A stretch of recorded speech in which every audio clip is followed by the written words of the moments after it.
Halo semuanya, apa kabar? Dan selamat datang di channel Hilarius Satrio. Sekarang gue mau ngetes kecil-kecilan aja seberapa boros sebuah Subaru Forester. Karena gue yakin pasti masih banyak yang beranggapan kalau mobil AWD itu biasanya lebih boros.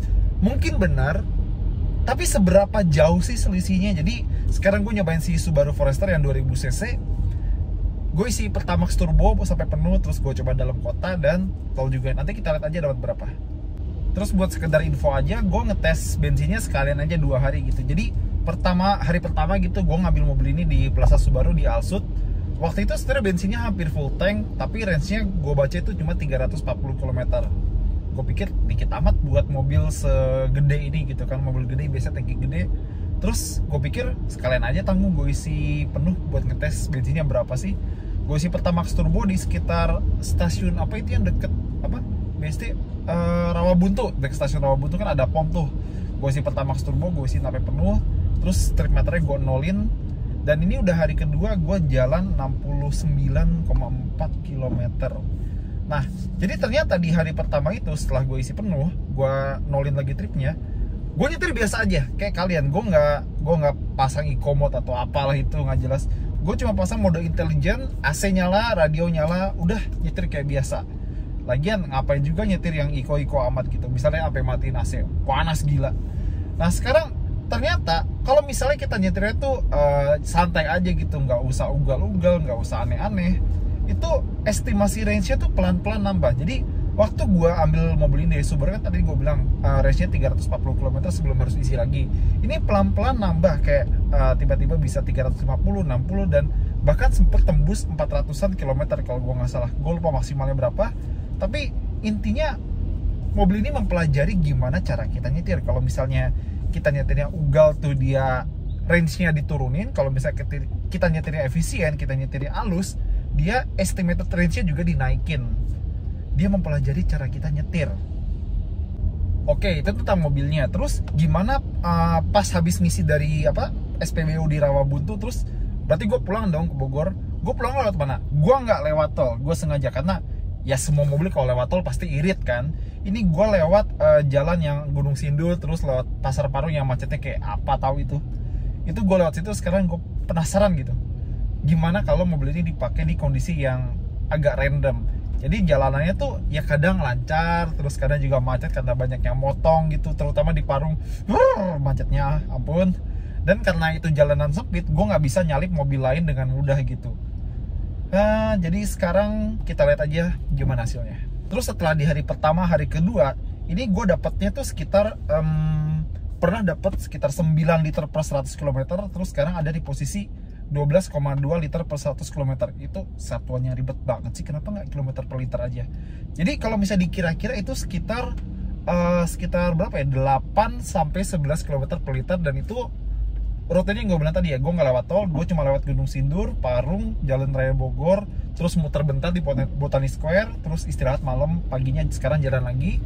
Itu rata-rata sekitar 8 atau 12 km per liter. Itu di MID, tapi sekarang gue mau isi penuh lagi buat tahu berapa sebenarnya konsumsi yang lewat jalan-jalan kayak tadi. Kita cari pom bensinnya. Oke, berhubung kita udah isi bensin, sekarang kita hitung aja ya. Ini dia struknya. Kalau menurut trip meter yang tadi terakhir kita foto itu, kita udah jalan dari kemarin itu 87,9 km.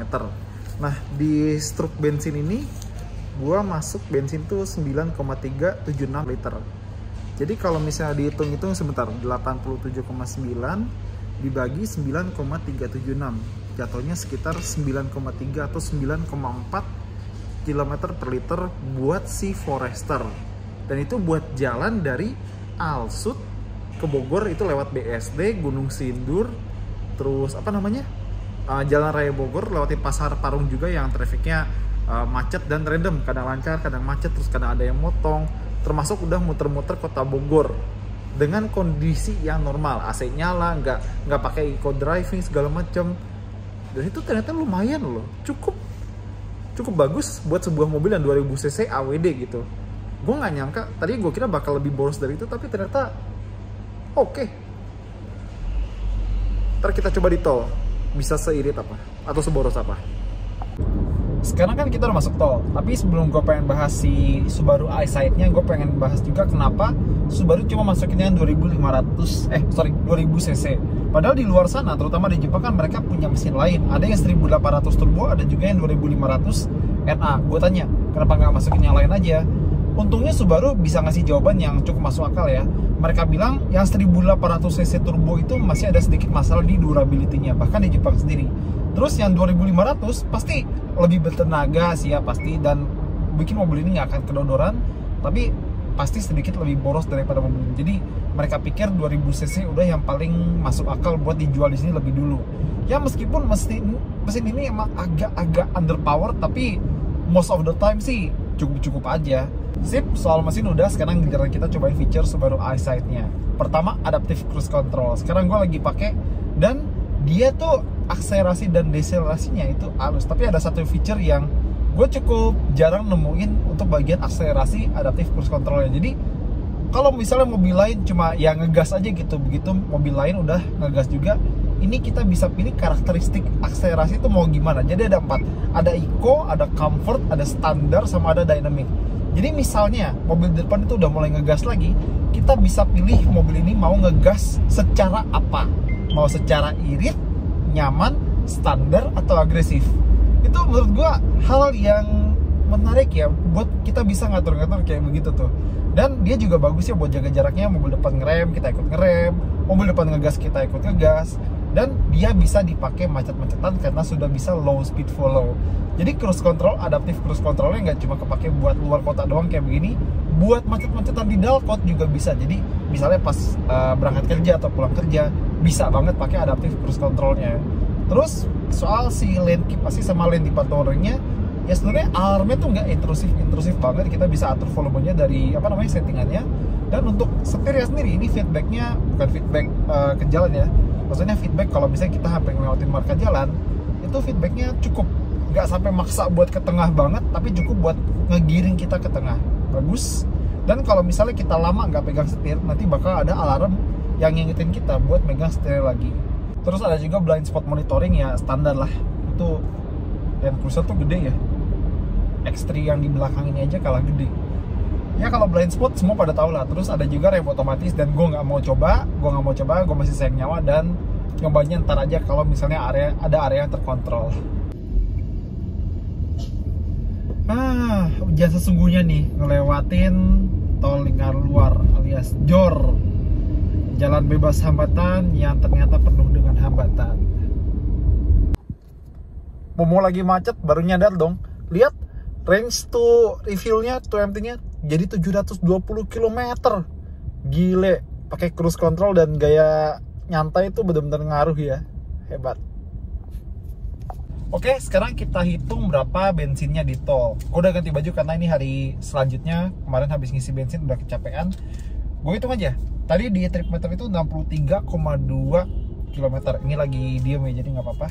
Terus bensinnya masuk itu 4,26 liter. Jadi kalau dihitung konsumsi bensin tolnya 14,83 km per liter. Dengan catatan tadi di Jagorawi itu lancar, di JOR macet parah. Terus pas exit JOR ke Serpong gue sempat agak gaspol dikit buat ngerasain AWD-nya. Sama di Serpong itu lancar, jadi gue agak sedikit ugal-ugal dikit. Itu masih masuk akal sih. Mungkin memang bukan yang paling irit CR-V turbo dan lain-lain, mungkin bisa lebih irit, tapi buat sebuah SUV ya, SUV mesin 2000 cc dan penggerak AWD all wheel drive, angka atau bensin segitu tuh masih relatif masuk akal loh, masih wajar. Oke, bukan yang paling irit, tapi jelas juga tidak pantas buat dibilang paling boros juga. Terutama kalau dibandingin sama mobil lain, misalnya kayak Kijang Innova yang bensin atau Wuling Almas turbo. Konsumsi bensin di Forester ini gue bilang sih masih masuk akal banget, beneran deh. Tapi catatan, itu hasil gue segitu ya. Mungkin kalau kalian coba mobil ini, kalian bisa aja dapat lebih irit atau juga lebih boros, tergantung dari gaya nyetir kalian, apakah santai atau ugal, terus kondisi lalu lintas apakah lancar, rame lancar atau malah macet. Dan pastiin kalau misalnya pakai mobil ini, isi bensinnya yang minimal oktan 95. Oke, semuanya itu aja buat video kali ini.